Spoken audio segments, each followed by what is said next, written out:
we are here for our Friday after class session. This is the second in a series of videos we're going to keep doing where we're trying to kind of learn more about what the folks that work at our college think about education and trying to sort of profile folks and kind of see how they tick and just sort of promote conversations amongst faculty and staff about how we can be the best college we possibly can be. So today with me, my name is Jordan O'Connell. I've got Shannon from our instructional design team.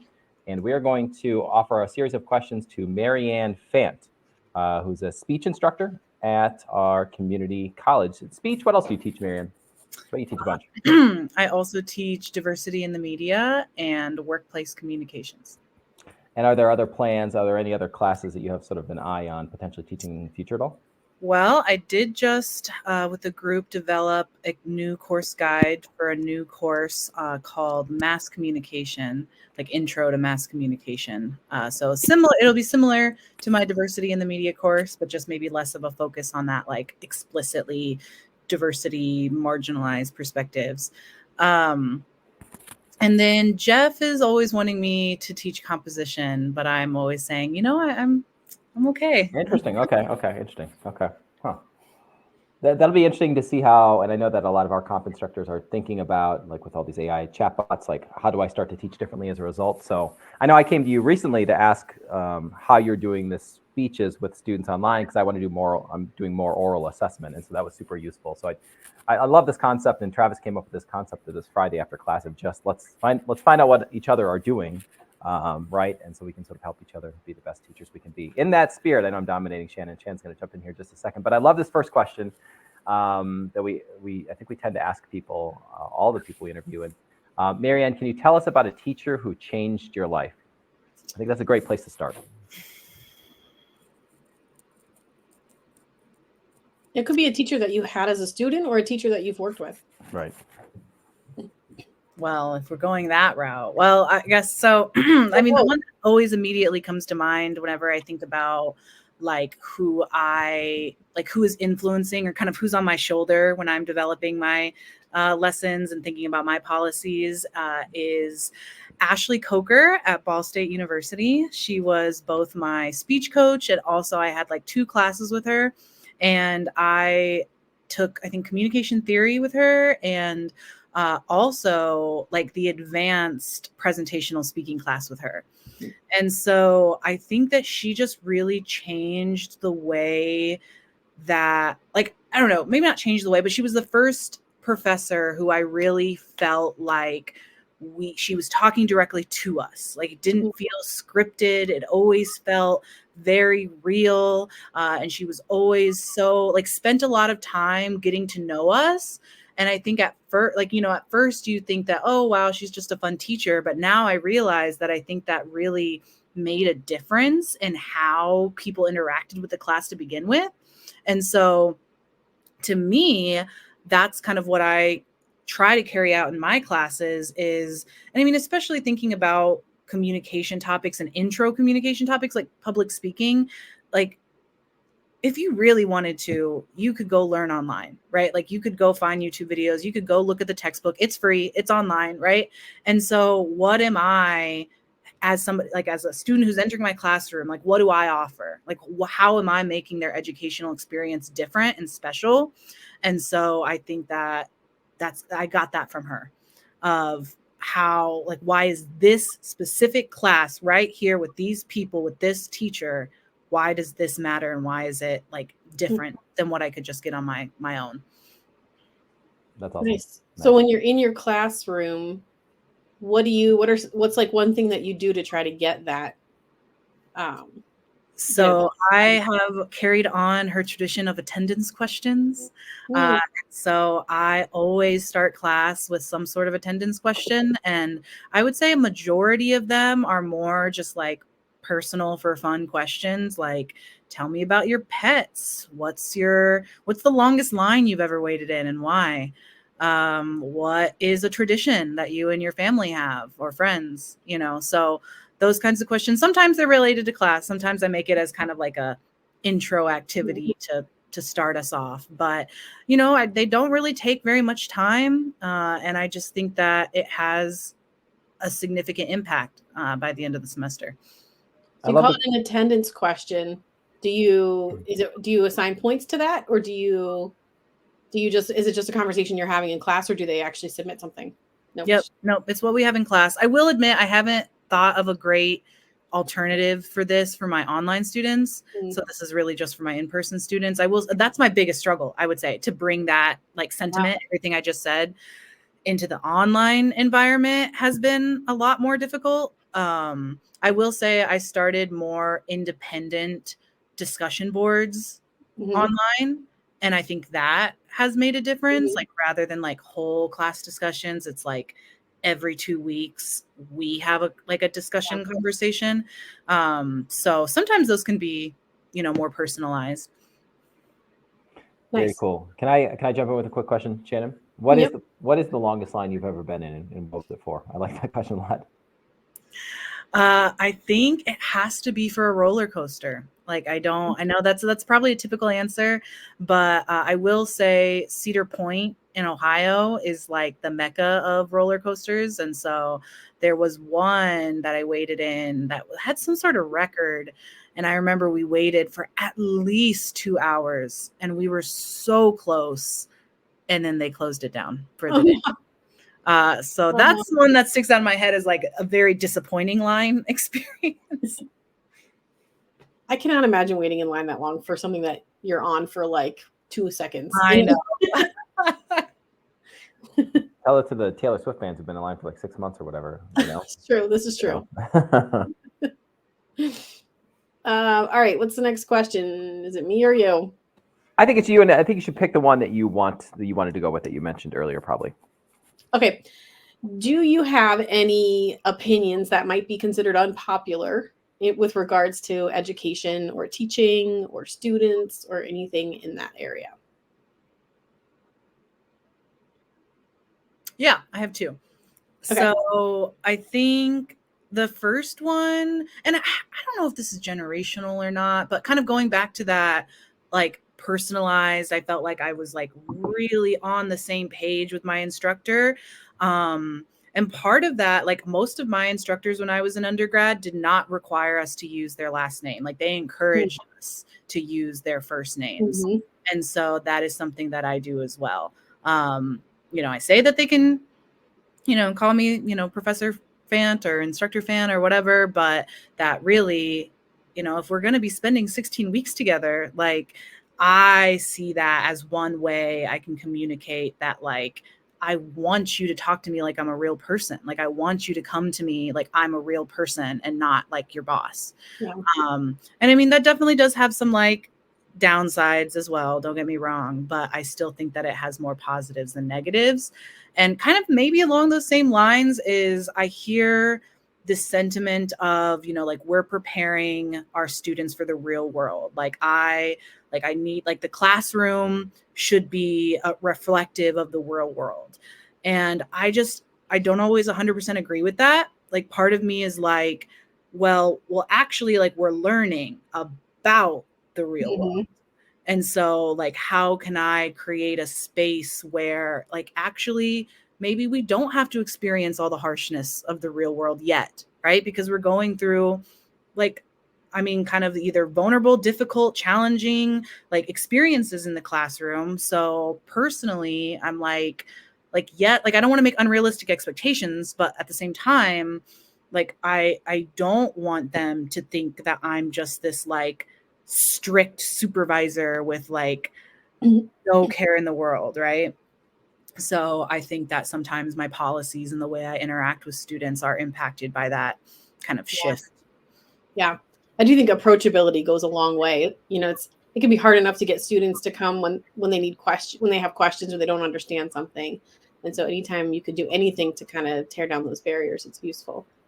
I'd say especially at the community college level. Yeah. My experience too. You said that there were 2. Is there another thing you can think of?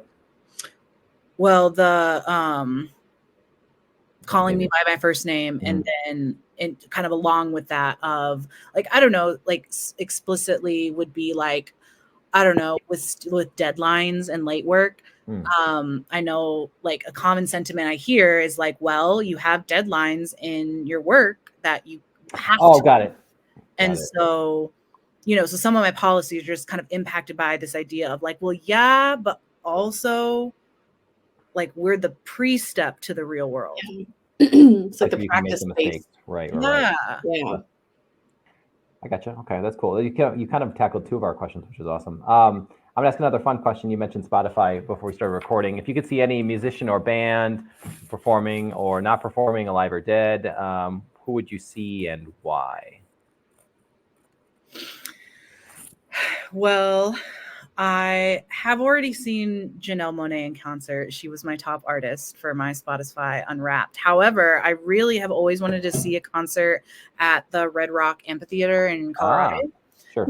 And my friend got to see Janelle Monáe at the Red Rock Amphitheater, and I'm so jealous.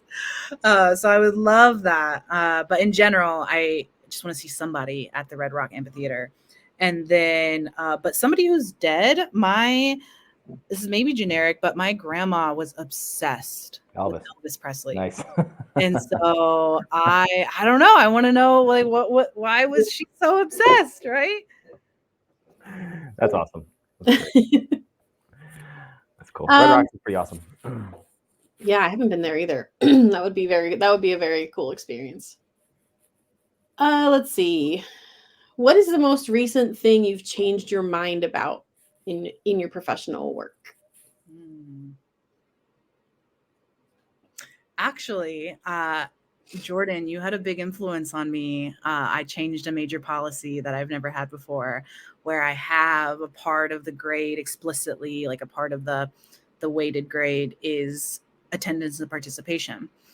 And I think, Jordan, you kind of put it as like, it's not like all of their grade or even 50% of their grade, but that kind of this idea of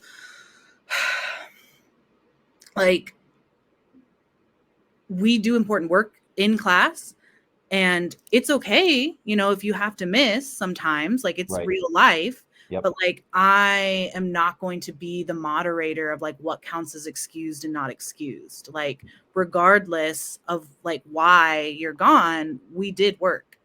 Yeah, there was something valuable that occurred. Unless you can sort of replicate that, you can't earn that back. Like you didn't have that experience, right? Like, right. Yeah. And that I don't know if this is something I'm still debating of like, I'm just not sure it's within like what I'm required to do to not only create this whole class experience and also create makeup equivalents, for students who miss.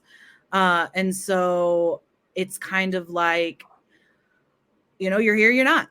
And I've kind of liked that approach this year because, and I've tried to really communicate of like, I don't want you to come to class sick. Like, I don't want you to be like, feel this like enormous pressure to come.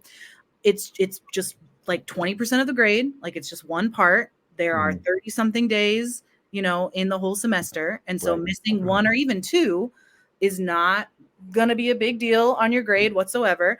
I do have one excused. I decided to implement that of like everybody gets one. Sure. Freebie.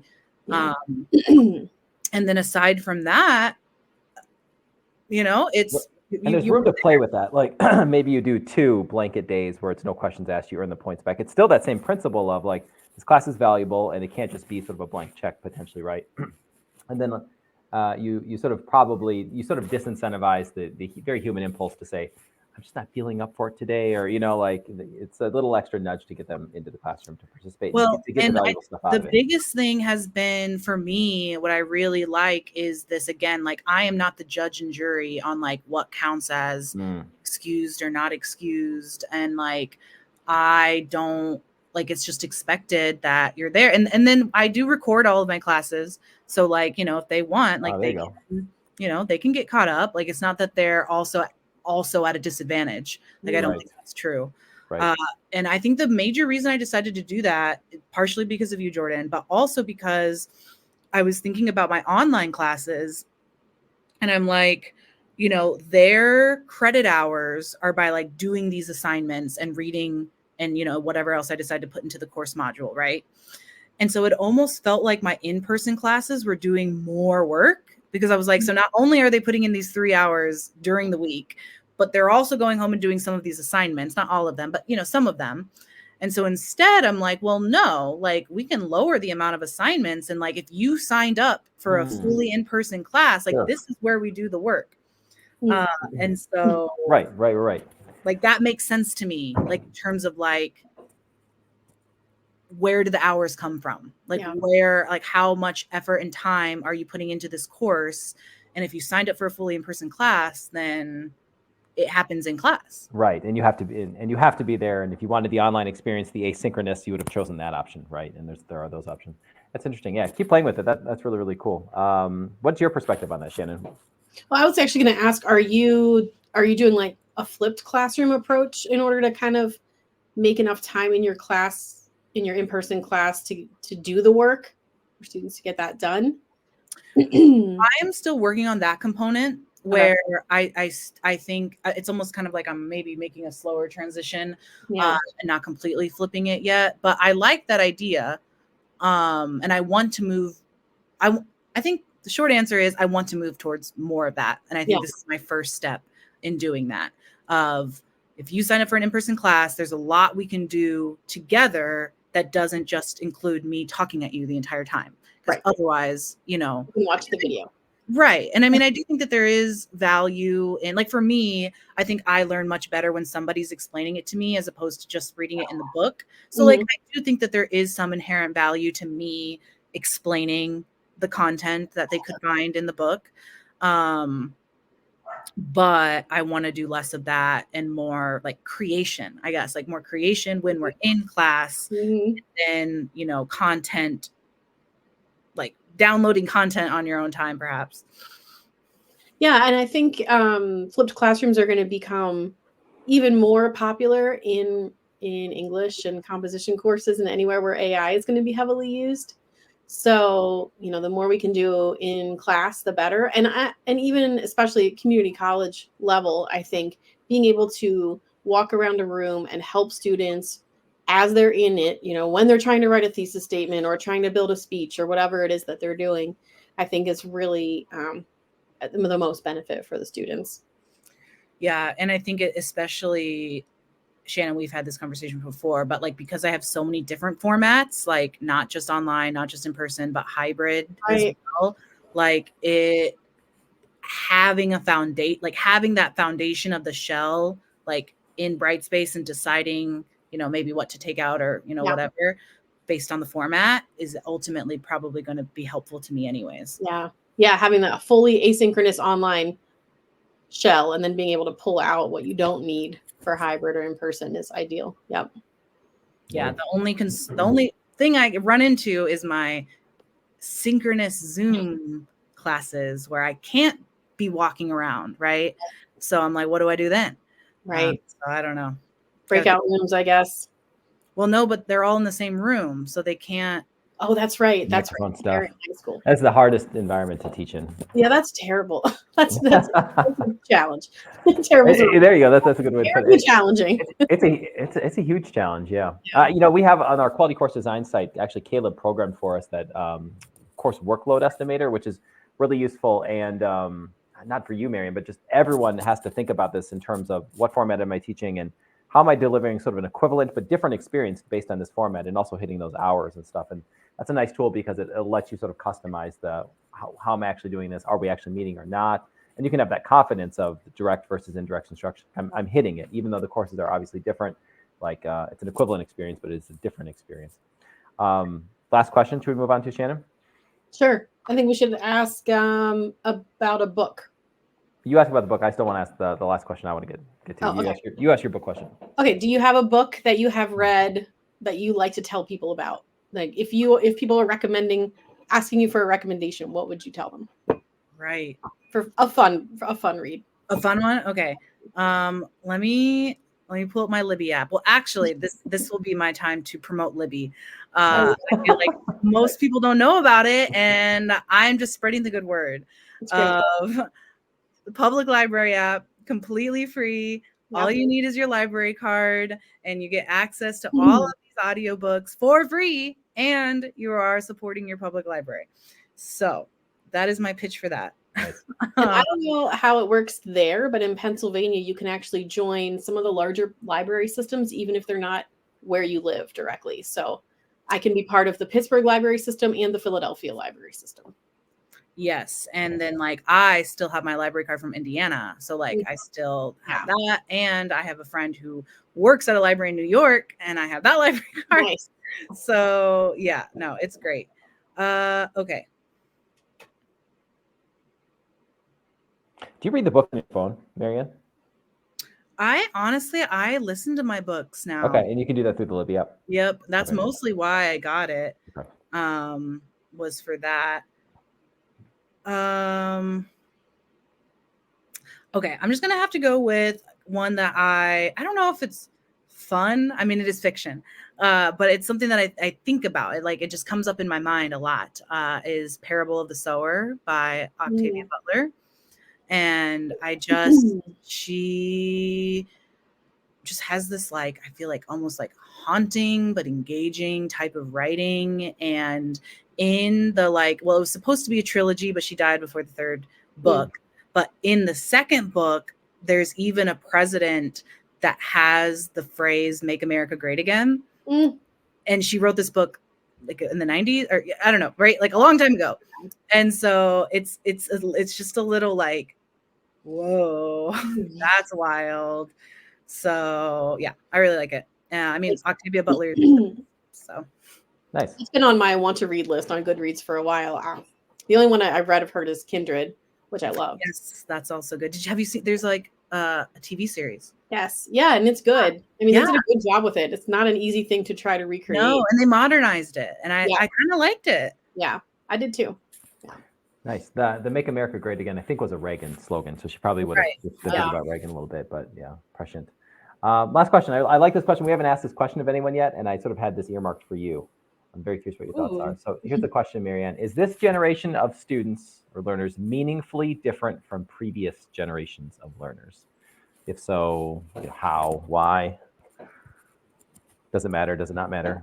Right. I mean, so that's why my thing is I'm like, yeah, probably, but like, does it, like, to what extent does it matter? I'm not sure. Because I mean, there has to be different, like, I think some market differences in terms of like what technologies are available to us. Like, I think that just impacts the way you process information and just the amount of information, I suppose, that you're exposed to.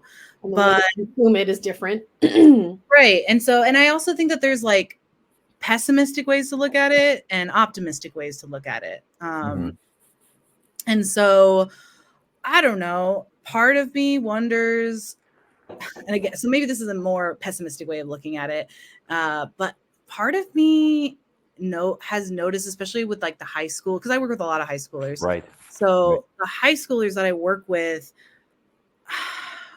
I don't want to say this, how do I put it? I think because so much is, because of all the technology that we have now, so much is readily available so quickly, right? Of like, push this button, search this one thing, like it is there. Like you do not have to do a lot of like digging or searching, for what you want. And so sometimes I have this feeling of, if it's not readily apparent, if it's not readily available, then I'm just gonna not. And is that unique to this generation? I don't know. But it kind of feels that way sometimes. And then I think an optimistic way, though, of like looking at this same thing is because they're so exposed to like different perspectives and different like just like so much information. Part of me is like, they're aware of like what is going on in the world at the very least. And so that I think is really great as well. So I don't know, kind of this combination of like immediate gratification and kind of how does that play into these longer processes of like essay writing or speech giving and researching. But then also on the flip side of like being aware and engaged of various issues and having a lot to contribute, like in class discussion and stuff. So that's a good response. It's sort of an impossible question. And as you were talking, I was like, how would I try to answer that question? But I think it's a conversation worth having, because a lot of people do sort of take that negative perspective, and I think I like that you had a balanced answer of coming back to the potential positives. And then what do we do about it? Like, if it's true, like, what do we do about it, and how do we sort of address those specific areas like that? The need to the immediate need to have that thing satisfied, or when everything is a touch on the smartphone, right? Like, everything else is challenging in comparison to some extent, right? And the world should look more like the smartphone and be that easy to use and convenient without even words, right? Sometimes I'll read instructions in Brightspace and I'll look at this wall of text and I'll think like, students do not encounter anything like this, right? Like they go from screen to screen with cute little buttons that help them, right? And it's amazing. And like, the world should be friction. We should remove friction, not just bark orders at people, So, hey, thanks for being a bit of a guinea pig here. It's great. No problem.